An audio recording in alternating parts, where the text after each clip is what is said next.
இவ்வளவு கலர்ஸ் குடுக்கணும்னு ஆம்பளை பிள்ளை இருந்தா இதுல இருக்கானோ அப்படி இல்ல அப்ப அவ்வளவு ஏன் கிரீமை போடுறீங்க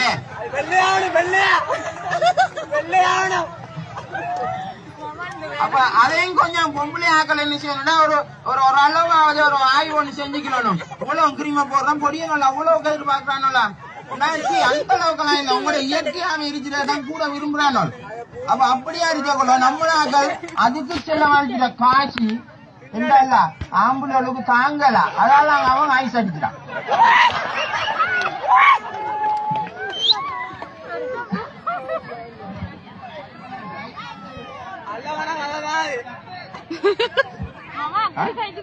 டைம் வேணுமா இல்ல நான் முடிக்கணும்.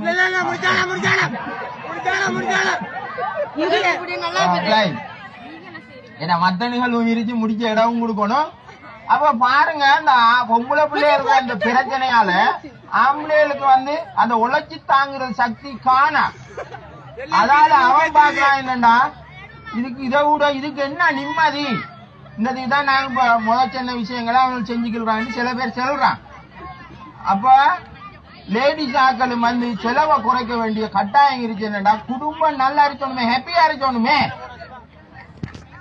அப்ப கிடக்கப்பட்ட கடன் எல்லாத்தையும் வேண்டி போட்டு ஆம்பளை கிட்ட சொன்னா கடனை அடைச்சிரு எங்க இருந்து அடைச்சிரு மரம் என்ன செய்யறான்னு ஆம்பளை பிள்ளைகள் சொல்லுவாங்க எனக்கு தாக்கலாய் நீ வெளிநாட்டுக்கு போ அங்க டிக்டாக்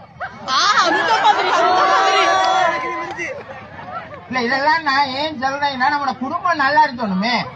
நம்ம குடும்பம் எப்படி குறையுது பாருங்க. அங்க போனா டிக்டாக் இங்கால வேற ஒரு பேஸ்புக் இன்ஸ்டாகிராம் இப்படி கிடக்கப்பட்டதெல்லாம் போட்டு என்ன செய்யறாங்கன்னா ஆம்பளையோல் அவன் வெளிநாட்டுக்கு அனுப்புறாங்க சும்மா இருக்கவங்க இல்ல பொம்பளையோல் வெளிநாட்டுக்கு போயிட்டு அங்க சும்மா இருக்கவங்க இல்ல. இங்க இருக்கிற குடும்பத்தை முழுசா மறந்து அவன் விளந்தறியா விடுறாங்க அவ குமரியா போயிட்டுறான். இதுக்கடையில 2 பேருக்கு 4 புள்ளோடு. அப்ப அந்த புள்ளைய வளர்க்கறதுக்குரிய குடும்பமா குடும்பத்தில் இருக்கக்கூடிய நீங்க உங்களோட செலவால நீங்க குடும்பத்தை பாதுகாக்கணும் ஒரு எண்ணத்துக்குள்ள போய் ஆரம்பத்துல அப்படித்தான் இருந்துச்சு.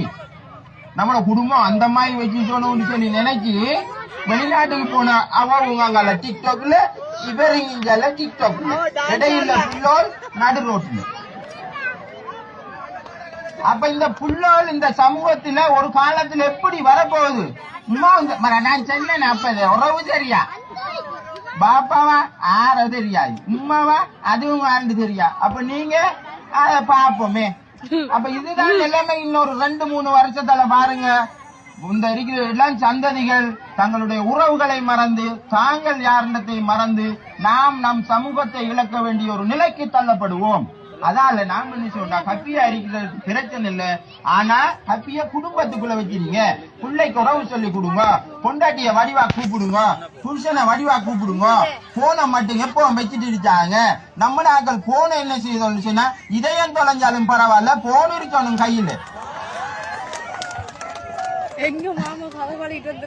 இப்படி நம்ம வாழ்ந்தோம்டா நம்மளோட வாழ்க்கை என்ன கொஞ்சம் நீங்க எல்லாரும் மனசுல எல்லாத்தையும் பாத்துக்கணும்.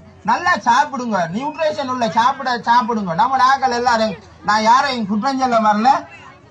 எல்லாமே இழந்து என்ன நடக்குண்டா சில பேருக்கு போன் பார்த்து தலைக்குள்ள நோவுது என்னன்னு மலையில காதுக்குள்ள குத்துது கைக்குள்ள கடுக்குது. இப்படி ஏகப்பட்ட நோய் என்னன்னு பார்த்தா நித்திர இல்ல அந்த ஹெட்செட் அதுக்குள்ள ப்ளூடூத் எல்லாம் இருந்துட்டு போ. அப்ப நான் ஒரு சரம் இப்படித்தான் ரோட்டால போகல ஒரு பொம்பளை சும்மா காய்ச்சிட்டு போறான். அவ அபாயா போட்டு தானே அடிக்கும்போ என்னடா இந்த மனுஷி தன்னால காய்ச்சி போறான்னு பார்த்தா புரோதான் சொல்லுதோல அவ ஹெட்செட் உள்ளுக்கு ப்ளூடூத் வச்சுட்டு போன் காய்ச்சி போறான். அப்ப என்ன நிலைமைக்கு மாறி இருக்கிறத பாருங்க. கடந்த காலங்கள்ல நாம உள்ள காலங்கள்ல இப்ப மாமிக்கு மருமான கண்டா மொக்கடை நம்ம போடுறோம். இப்ப மாமிக்கு மருமானையும் தெரியா மருமானுக்கு மாமியாருன்னு தெரியா அதான் பழங்கியில.